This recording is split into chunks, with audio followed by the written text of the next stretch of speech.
One thing I don't see a lot of people talking about is the future of UFC Fight Pass. And with the UFC signing their new TV deal with Paramount, a lot of people are wondering what's sort of the use for UFC Fight Pass. And we got a bit of news this week on that front. Of course, Fight Pass hosting a number of regional promotions. But we found it this week, and there's been a couple reports about this. And you can read this here from Dylan Knotzman. You can check out his Substack. This is where the article is right now. But he says UFC Fight Pass to cut ties with 5 regional promotions, including LFA. And this is a big deal because if you look at the majority of the UFC roster, maybe not the majority, but a good chunk of the fighters that are in the UFC right now came from LFA. So this was sort of a, big feeder promotion to the UFC. So is the UFC abandoning regional MMA? Like what's going on here? So let's read a little bit more on this report. It says early in the week, the final UFC Apex card of the year has started to leak that UFC will be significantly lessening their live event offering on flagship app UFC Fight Pass entering 2026.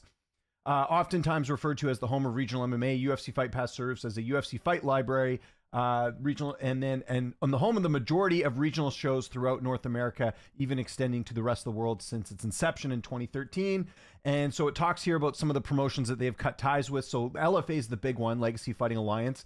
There's Unified MMA, which is based out of Edmonton, probably the biggest promotion in Canada. So that's a big loss. Although I had heard prior to all this that the Unified was going to be doing a new streaming deal anyways on their own, so not a huge surprise with that one. You got Lux Fight League out of Mexico City. You got Samurai MMA, which by the way is based out of Quebec, not Toronto, but also another Canadian promotion, and then UAE Warriors as well. So them losing the regional events or cutting ties with them isn't a very good sign, because obviously you have the library on there, which people can watch. I don't know how it is in the US, by the way, but in Canada I get access to all the fights from the past, and then also I can watch the fight night cards on Fight Pass and the early prelims on Fight Pass. I think in the US, you guys have to watch, at least right now, on ESPN Plus, the prelims, right? So Fight Pass is a bit of a benefit. And the other thing in Canada here too is that I buy all the pay-per-views on Fight Pass as well. So there is incentive to still have it.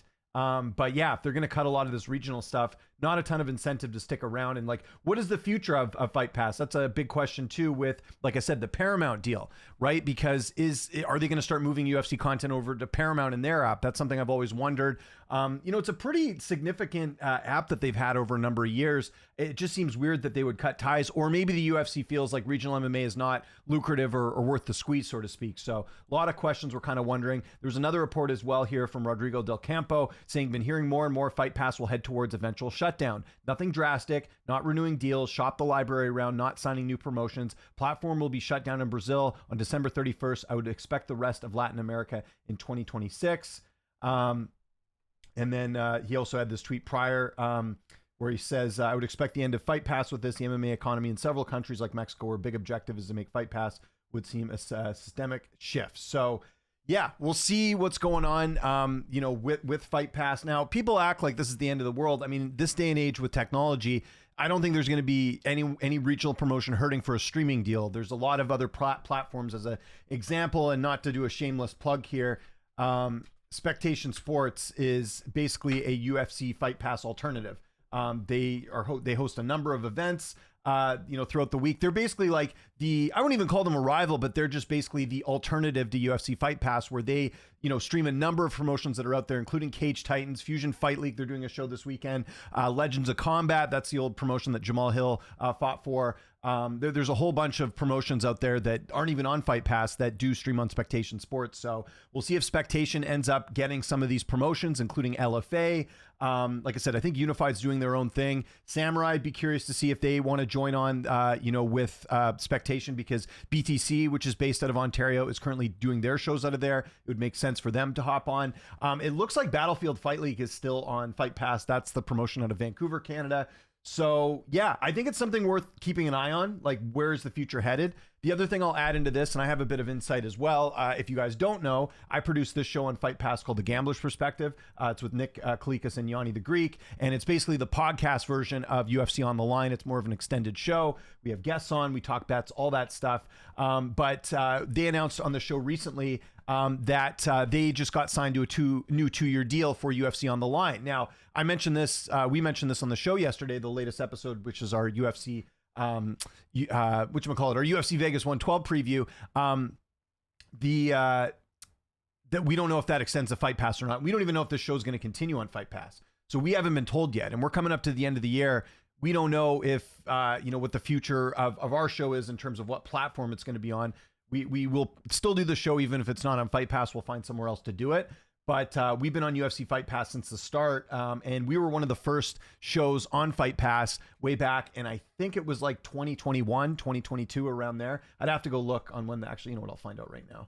When was the first episode? I don't know if they have the date here.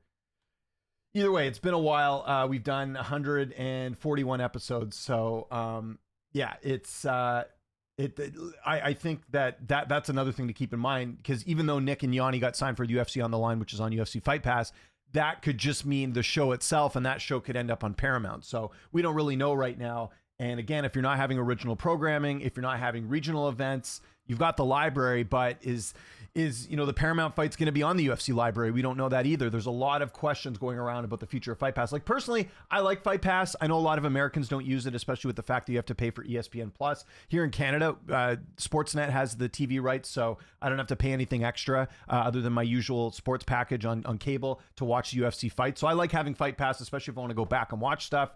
If I want to look up other promotions, it's great for regional MMA. So I think it serves a purpose. I just don't know now with this new deal what the future is. Like I said, there's a couple different options. They could go, with something like Paramount and move everything over there and maybe make a Paramount version of this app. They could also keep it and maybe not do regional MMA and just keep the UFC library as is. Like, maybe if an event airs on Paramount, maybe you can find the replay of it on Fight Pass. I don't know how that would all work. So I think there's a lot of different things that are going on. But like I mentioned there, it's been around since 2013.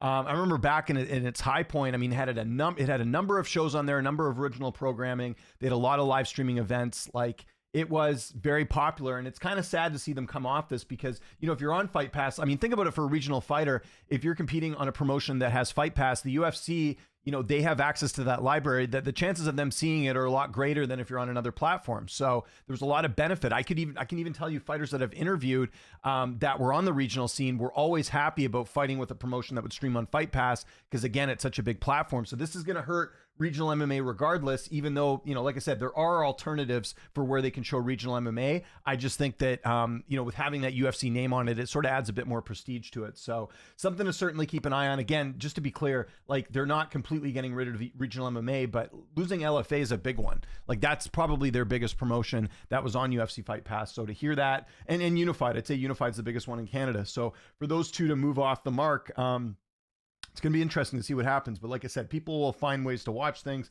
They will be on a different platform, or they'll figure it out. But something worth keeping an eye on, sort of the decay potentially of UFC Fight Pass in its future. So yeah, just wanted to do a quick video on this, because I don't think there's going to be a lot of content creators covering this topic, and it's something that I'm pretty familiar with. So let me know what you think in the comment section below. Are you a subscriber of UFC Fight Pass? Let me know, what do you think the UFC should do? Where do you think these promotions will go? Follow me on Twitter, TikTok, Instagram, @Lynch on Sports. My name is James Lynch. Thanks so much for watching, and I'll see you next time.